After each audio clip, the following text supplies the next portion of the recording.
पीडो में हम लोग ओरल हैबिट्स कर रहे हैं अभी, और हम अब शुरू करने वाले हैं हम लोग माउथ ब्रीदिंग। इससे पहले हम लोगों ने टंग थ्रस्ट एक्सेट्रा देख लिया है, तो शुरू करते हैं माउथ ब्रीदिंग।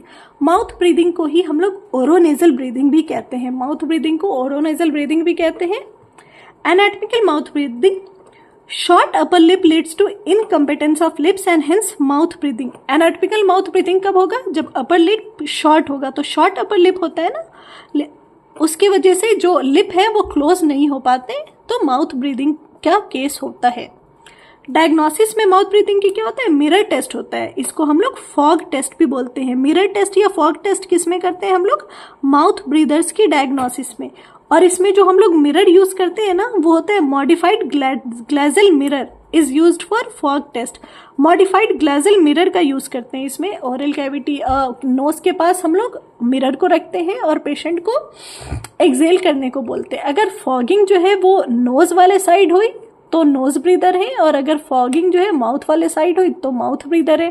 तो ग्लेजल, मॉडिफाइड ग्लेजल मिरर का यूज करते हैं हम लोग फॉग टेस्ट या फिर मिरर टेस्ट के लिए। किसमें? माउथ ब्रीदिंग के केस में।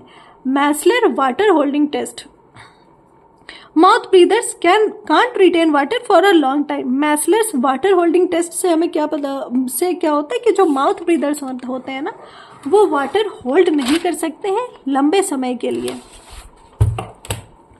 Next is Zwemer's butterfly test for mouth breathers. Zwemer's butterfly test for mouth breathers at T zone. ये जो हमारा लिप है और ये हमारा नोज है, यहाँ पे क्या करते हैं? कॉटन का एक विक रखते हैं। यहाँ पे कॉटन का एक विक रखते हैं, फाइबर रखते हैं eight T zone. Fibres of cotton during exhalation if fibres Flutter, और फिर सांस पेशेंट को एक्सेल करने को बोलते हैं। अगर ये फाइबर जो है एक्सेल के टाइम नीचे के साइड फ्लटर किया तो नेजल ब्रीदर है। अगर फाइबर जो है ये वाला ऊपर के साइड फ्लटर किया तो यहाँ से हवा जा रही है इसलिए ऊपर जा रहा है, माउथ ब्रीदर है। इसको बोलते हैं हम लोग ज़ुइमर्स बटरफ्लाई टेस्ट। इसमें कॉटन के फाइबर्स का यूज करते हैं टी जोन पे, डेंजरस एरिया ऑफ जोन पे रख के, ठीक, ऑफ माउथ पे रख के। एटियोलॉजी क्या होगी माउथ ब्रीदर्स की? आइदर डेवलपमेंटल हो सकती है या फिर मॉर्फोलॉजिकल एनोमलीज हो सकती है, जैसे कि abnormal development of nasal cavity, short upper lip etcetera. Partial obstruction due to deviated nasal septum, localised benign tumours. Tapering face are prone to nasal obstruction. जो टेपरिंग फेस होता है जिनका, उनमें नेजल ऑब्स्ट्रक्शन होने के चांसेस होते हैं। General features क्या होगा माउथ ब्रीदर का? पिजन्स चेस्ट इंपॉर्टेंट है। पिजन्स चेस्ट किस में दिखेगा? माउथ ब्रीदर्स में दिखेगा pigeons chest. Low grade oesophagitis में be present. Low grade oesophagus का इन्फ्लामेशन भी लो ग्रेड दिखेगा। Speech acquires nasal tone, mouth breathers में नेजल टोन होगा। Mouth breathers have 20% more carbon dioxide and less oxygen. Important, pigeons chest and 20% more carbon dioxide and less oxygen mouth breathers में होगा। ये आपको options में ABC करके pigeons chest होता है, 20% मोर कार्बन डाइऑक्साइड होता है, नेजल टोन होता है, A होगा, B होगा या C होगा, ऑल ऑफ द अबव होगा, ऐसा ऑप्शन दे सकते हैं स्टेटमेंट बेस्ड। माउथ ब्रीदर्स में 20% कार्बन डाइऑक्साइड ज्यादा होता है और ऑक्सीजन कम होता है। कैरेक्टरिस्टिक फीचर्स क्या है माउथ ब्रीदर्स का? कैरेक्टरिस्टिक फीचर क्या है? Adenoid face. Adenoid face is the characteristic feature of mouth breathers. Chin is receded and face has typical pigeon face appearance. ठीक है, पिजन चेस्ट भी होगा एंड पिजन फेस अपीयरेंस भी होगा माउथ ब्रीदर्स में, और चिन जो होगा वो रेसिडेड होगा। Bridge of nose is flat. Nose के जो ब्रिज है ना वो फ्लैट होंगे। डेंटल एंड स्केलेटल क्या दिखेगा हमें चीज? Rolled margin and enlarged papilla. क्योंकि माउथ ब्रीदर्स है, कंटिन्यूसली माउथ ओपन है और जो हमारे गम है, जिंजाइवा है, वो इरिटेट हो रहे हैं और कभी कभी माउथ ब्रीदिंग की वजह से ड्राई हो रहे हैं, तो रोल्ड मार्जिन जो होगा वो रोल्ड होगा और जो पैपिला है वो इनलार्ज्ड हो जाएगा। Protrusion of maxillary and mandibular incisors. Maxillary and mandibular incisors का प्रोट्रूशन होगा। पैलेटल वॉल्ट जो है वो हाई होंगे, हाई पैलेटल वॉल्ट होंगे एंड एंटीरियर ओपन बाइट होगा माउथ ब्रीदर्स में। ट्रीटमेंट क्या है माउथ ब्रीदर की? Lip exercise 15 to 30 minute per day for 4 to 5 months. Lip exercise कराते हैं इनकी 15 से 30 मिनट डेली 4 से 5 महीने तक। Stretching of upper lip to maintain lip seal. Upper lip stretch करने को पेशेंट को बोलते हैं। बटन पुल एक्सरसाइज कराते हैं इसके लिए ही। Holding and pumping of water back and forth behind the lip. इसके साथ साथ ट्रीटमेंट में क्या देंगे हम लोग? ओरल स्क्रीन देंगे। ये सब क्या थे? ये सब तीनों हमारे लिप एक्सरसाइज थे। दूसरा ट्रीटमेंट क्या है? Oral screen. Third is for mouth breathers horse modification. और हॉर्स मॉडिफिकेशन में क्या होता है? एंटीरियर लूप जो है उसका वो स्टेनलेस स्टील का बना होता है और ऐड करते हैं उसको अप्लायंस में। एंटीरियर लूप जो कि स्टेनलेस स्टील का बना हो उसको हम लोग अप्लायंस में ऐड करते हैं। उसके साथ साथ maxillothorax myotherapy in mouth breathers advocated by मैरकरे। ठीक है, मैक्सिलोफेशियल मायोथेरेपी बाय मैरकरे। मैक्सिलोफेशियल मायोथेरेपी बाय मैरकरे फॉर माउथ ब्रीदर्स।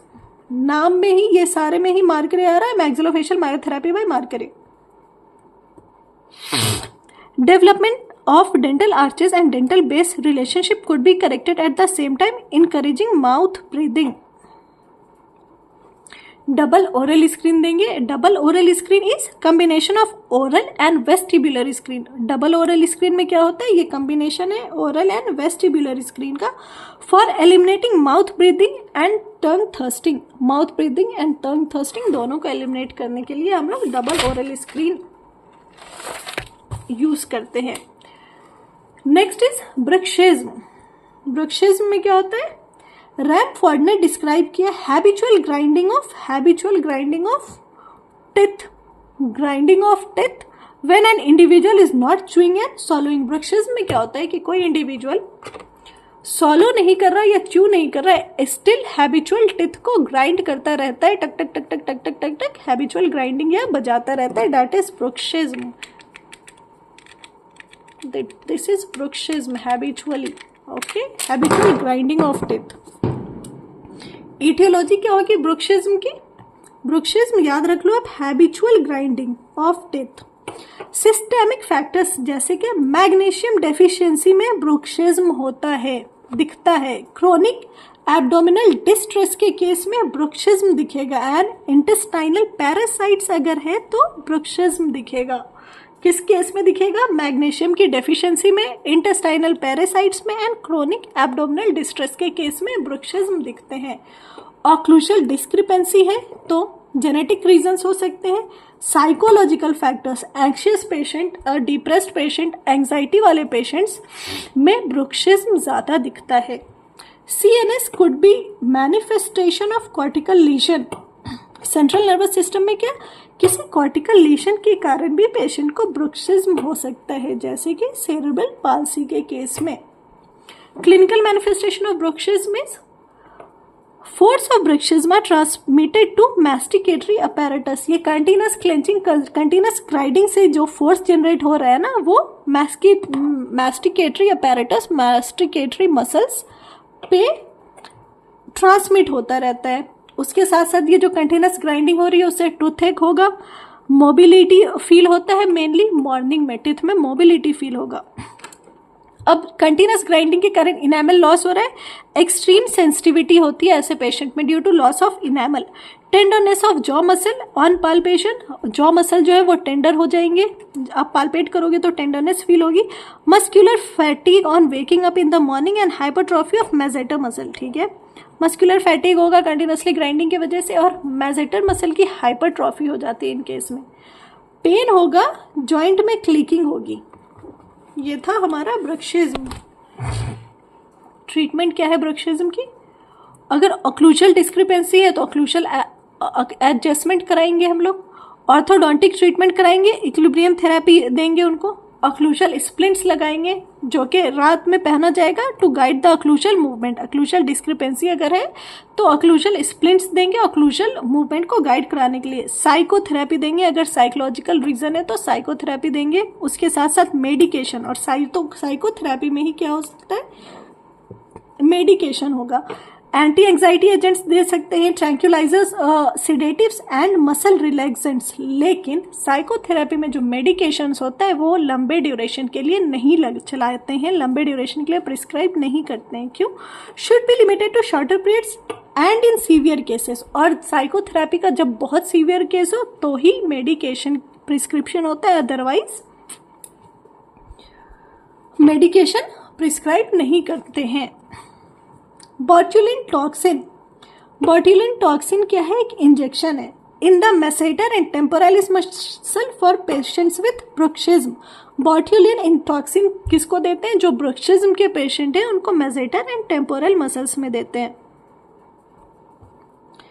बॉट्यूलिन टॉक्सिन एक इंजेक्शन क्या है? ये एक न्यूरोटॉक्सिन है जो कि सेंसिटाइज हुआ है bye clostridium बॉट्यूलिनम।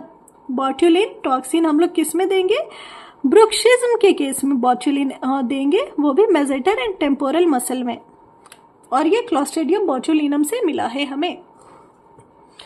Next is lip biting, और उसके बाद नेल बाइटिंग, और फिर हमारा pedo finish. Lip biting, predominance towards lower lip. Lip biting में ज्यादा लोअर लिप की लिप बाइटिंग होती है। Habit that involves manipulation of lips and perioral structure. Lip और उसके आसपास के स्ट्रक्चर की मैनिपुलेशन होती है इस हैबिट में। क्लिनिकल मैनिफेस्टेशन, प्रोट्रूशन हो जाएगा अपर इंसाइजर का, रिट्रूजन होगा लोअर इंसाइजर को, लिप ट्रैप दिखेगा हमें। अपर इंसाइजर प्रोट्रूड होगा, लोअर इंसाइजर रिट्रूड होगा, और साथ में लिप ट्रैप दिखेगा। लिप बाइटिंग है ना, ये कभी सेल्फ करेक्टिंग नहीं होता है। लिप बाइटिंग सेल्फ करेक्टिंग नहीं होता है। लिप बाइटिंग क्या सेल्फ करेक्टिंग हैबिट है? नो, लिप बाइटिंग एक सेल्फ करेक्टिंग हैबिट नहीं है, इसलिए इसमें हमें अप्लायंस थेरेपी करना है। अप्लायंस थेरेपी में क्या देंगे? लिप प्रोटेक्टर दे सकते हैं, oral screen and lip bumper दे सकते हैं, क्लीन अलाइनर या रिटेनर भी दे सकते हैं। Was efficient and acceptable bye patient. Clean aligner या रिटेनर है ना, वो पेशेंट एक्सेप्ट करते हैं क्योंकि वो एस्थेटिक को ना कॉम्प्रोमाइज नहीं कर रहा होता है। Next is nail biting. Next is nail biting. Nail biting is the sign of internal tension. Nail biting जो होती है वो इंटरनल टेंशन के साइन है। नेल बाइटिंग को हम लोग ओनिकोफेजिया भी कहते हैं। Nail biting also known as onychophagia. Nail biting का इटियोलॉजी क्या है? नेल बाइटिंग की nervousness, imitation and boredom. Either कोई नर्वस हो तो इमिटेशन, अपने किसी आइडियल फिगर को देखते हैं उसको इमिटेट करते हैं जो हमारे, या फिर जो इमीडिएट सराउंडिंग में है बच्चे के, उसमें से किसी की अगर हैबिट है और वो बच्चा उस इंसान को अपना आइडियल मानता है तो उसको इमिटेट करेगा, उनकी हैबिट को, वहां से नेल बाइटिंग आ सकती है। या फिर in boredom, perfectionism. If a children find they are imperfect in specific goal, they automatically try to fix them by nail biting. Perfectionism, अगर किसी बच्चे को ये लग जाए कि वो किसी काम में इम्परफेक्ट है तो उस चीज को कंपनसेट करने के लिए वो नेल बाइट करते हैं। इफेक्ट क्या होगा नेल बाइटिंग से? क्राउडिंग हो सकती है, रोटेशन हो सकता है, and alteration of incisal edges of incisors. Crowding, rotation होगी, अल्ट्रेशन होगी इंसाइजर एजेस की, इंसाइजल एजेस ऑफ इंसाइजर्स की। मैनेजमेंट में क्या होता है? Stimulus control. Main principle is to identify and then eliminate the stimulus. Main क्या है कि आप पहले रीजन पता करो और फिर उस रीजन को एलिमिनेट करो। Last one is self injurious habit.